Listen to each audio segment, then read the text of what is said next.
नमस्कार दर्शकों, मैं सुनैना आज आपके सामने कानों में कंगना कहानी का सरल सारांश लेकर आई हूँ। कहानी का मूल भाव। कुछ सालों के पहले की बात करें तो समाज में अधिकतर अरेंज मैरिज होती थी, लेकिन वर्तमान में प्रेम विवाह का चलन अधिक है। आज के समय में शहर से लेकर गांव तक लोग प्रेम विवाह करना चाहते हैं। यहाँ तक कि अगर स्थिति ऐसी है तो माता पिता खुद उसे अपनी सहमति देते हुए अरेंज मैरिज में बदल देते हैं।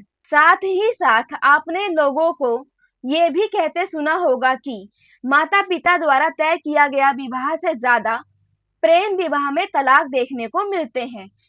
इसकी क्या वजह है, ये कोई स्पष्ट रूप से नहीं बता पाता। इस तरह समाज में कुछ शादियां ऐसी भी हैं जिसमें लोगों ने आपस में प्रेम विवाह किया और शादी के कुछ सालों बाद ही उनमें से किसी एक का किसी अन्य से संबंध हो जाता है या फिर वो किसी और को प्रेम करने लग जाते हैं। ऐसे में प्रश्न ये उठता है कि जब उन्होंने अपना प्रेम विवाह किया है तो शादी के बाद कोई और उन्हें कैसे पसंद आ सकता है। आज की कहानी इसी विषय पर आधारित है। कहानी का विषय। कानों में कंगना कहानी एक मार्मिक कहानी है। इसमें स्त्री पीड़ादायक स्थिति का चित्रण है। इस कहानी में प्रेम और वासना की अभिव्यक्ति है।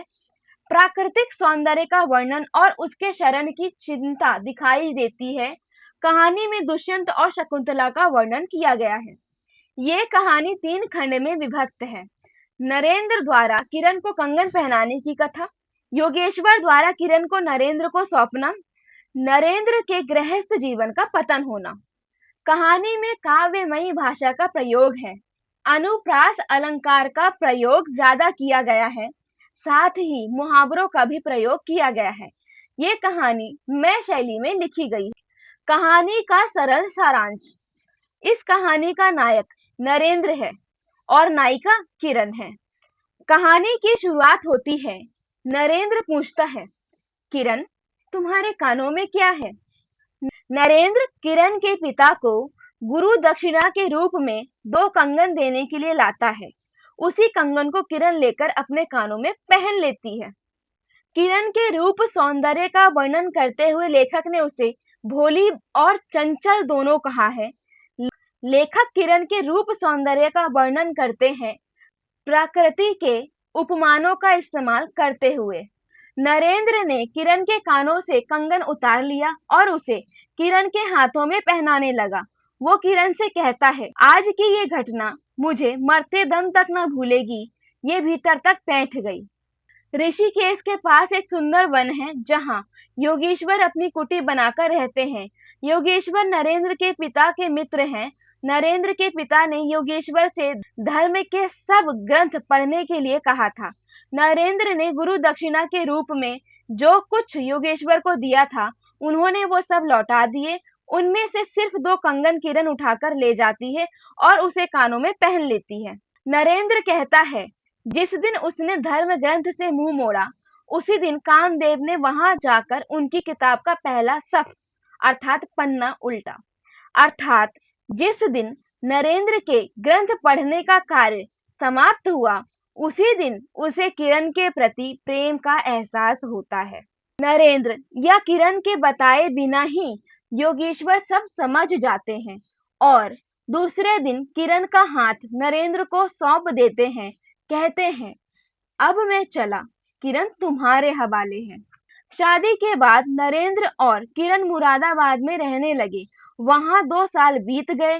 एक दिन नरेंद्र मोहन के यहाँ नाच देखने गया। वहां किन्नरी नाम की महिला नाचने वाली थी। नवीन यौवन, कोकिला कंठा, चतुर चंचल चेष्टा तथा मायावी चमक।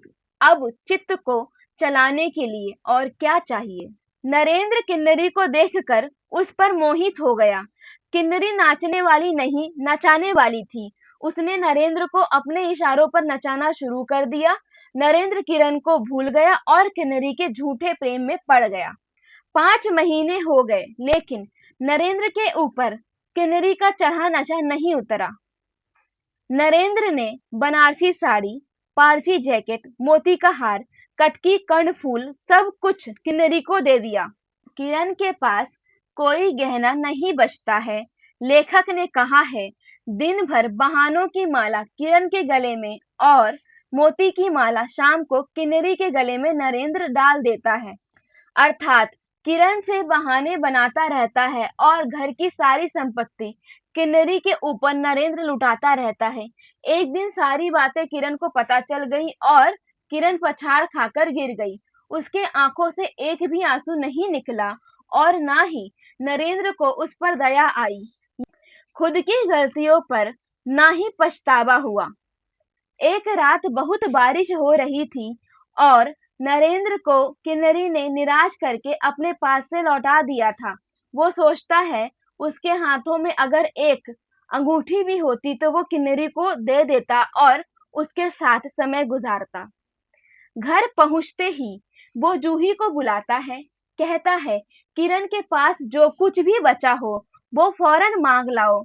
जब किरण ने ऊपर से कोई उत्तर नहीं दिया तो नरेंद्र जाकर खुद ही सारा कमरा छान लेता है, संदूक तोड़ देता है, अलमारी की तलाशी ले लेता है। कुछ नहीं मिलता तो उसी समय किरण पर झपटता है। किरण तकिए के सहारे बेजान होकर लेटी थी। नरेंद्र किरण से पूछता है, तुम्हारे पास कुछ है? किरण ने धीरे से अपना घूंघट सरका दिया और कहा, वही कानों का कंगना है। किरण ने वो कंगन आज फिर से कान में पहन लिए थे। कानों का कंगना दिखाते ही उसकी मृत्यु हो जाती है। वो कंगन देखते ही नरेंद्र को किरण के साथ प्रेम के पल याद आ जाते हैं। चढ़ा नशा उतर पड़ा, सारी बातें सूझ गईं। आंखों पर की पट्टी खुल पड़ी, लेकिन हाय, खुली भी तो उसी समय जब जीवन में केवल अंधकार ही रह गया है। और लेखक के इसी कथन के साथ कहानी समाप्त हो जाती है। कहानी की समीक्षा। इस कहानी में प्रकृति सौंदर्य का चित्रण किया गया है। कहानी के अनुसार नरेंद्र द्वारा विवाहेतर संबंध है। इस कहानी के परिणाम स्वरूप कहा जा सकता है कि प्रेम विवाह करने के बाद भी विवाहित जोड़े में से कोई एक किसी दूसरे के प्रति आकर्षित होकर अपने शादीशुदा जिंदगी को बर्बाद कर सकता है। वैसे तो ये कहानी है, लेकिन जैसा कि सबको पता है, साहित्य समाज का दर्पण है।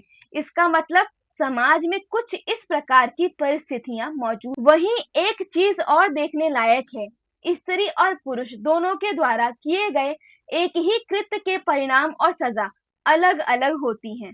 अगर नरेंद्र के द्वारा किया गया अपराध नरेंद्र ने ना करके किरण ने किया होता तो नरेंद्र उसे छोड़ देता, लेकिन किरण ने नरेंद्र को नहीं छोड़ा, बल्कि अपने पति के द्वारा किए गए अन्याय के परिणाम स्वरूप वो दुखी, परेशान और बीमार रहने लगी।